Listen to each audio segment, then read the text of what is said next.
Sir আমি pregnant, আমার একটু সাহায্য করেন। আমি প্রেগন্যান্ট স্যার। কে প্রেগনেন্ট? আমি নিজে স্যার। এই এই শোনো, এদিকে আসো। মন বুঝো ঠেলা না করছিলাম তো। আমার রাখেন স্যার। হ্যাঁ হ্যাঁ, এদিকে আসো। আমার কাছে চাই না। না না, আমার কাছে যাওয়ার দরকার নেই।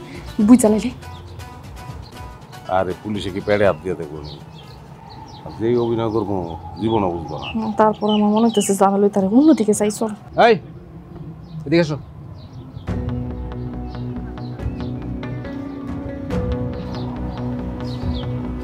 স্যার আসসালামু আলাইকুম। ওয়ালাইকুম আসসালাম। কি সমস্যা? স্যার আমি প্রেগন্যান্ট, আমার একটু সাহায্য করেন। আমি প্রেগন্যান্ট স্যার। কে প্রেগনেন্ট? আমি নিজে স্যার। আমরা দুই স্যার মানে পুলিশ তো আপনি, আমি ডরাই গেছি আসলে, এর লিগে উল্টাপাল্টা কইছি। আমার বউ প্রেগন্যান্ট স্যার, 8 মাসের পোয়াতি স্যার। একটু সাহায্য করেন, আমরা বাসা ভাড়া দিতে পারি না, 3 মাস ধরে এক কাপড়ে বাইরে গেছি স্যার।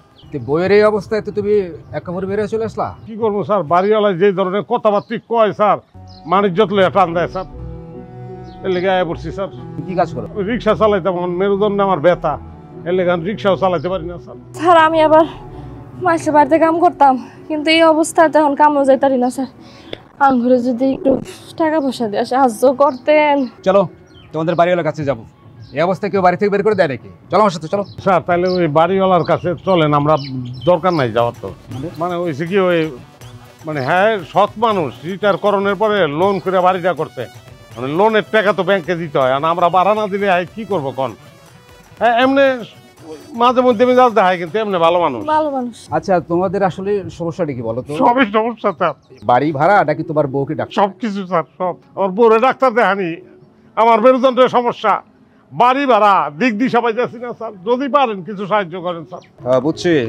শোনো, আমি আবার এই যে ঘুষ টুস কিছু খাই না, বুঝছো? তাছাড়া আমার পরিবার আবার আমার শ্বশুরের পরিবার দুইটাই দেখতে হয়, আর যে বেতন পাই কোনোভাবে চলে আর কি। এখানে 30,000 টাকা থাকলো, তোমার বউকে ডাক্তার দেখাবা, সরকারি হাসপাতালে যাওয়া, বুঝছো? স্যার কেমনে যে আমি আমার বোঝ স্যার, রায় বরকত বাড়ায় দাও। আল্লাহ আল্লাহ স্যারের সংসারে খালি সুখ আর সুখ দাও। স্যার দেখে দেন।